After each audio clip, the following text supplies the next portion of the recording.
Fifth one, write a Python program that matches string that has an A followed by 3 B's.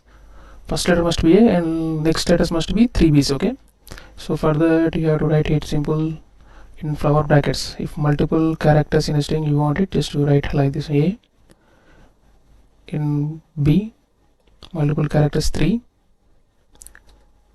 and question mark. So okay, for the question mark means 0 or more repetition here. Okay, 0 or more repetitions are there, it returns true. So check the output now.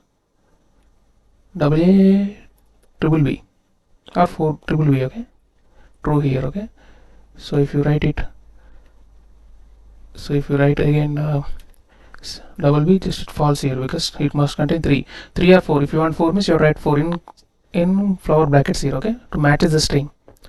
Okay, whatever interesting, you have to match this pattern here. Okay, so B A must followed by 3 times B here. Okay, or double A B also, because we are at questions. Question mark is nothing but 0 or more repetition for these two letters, right?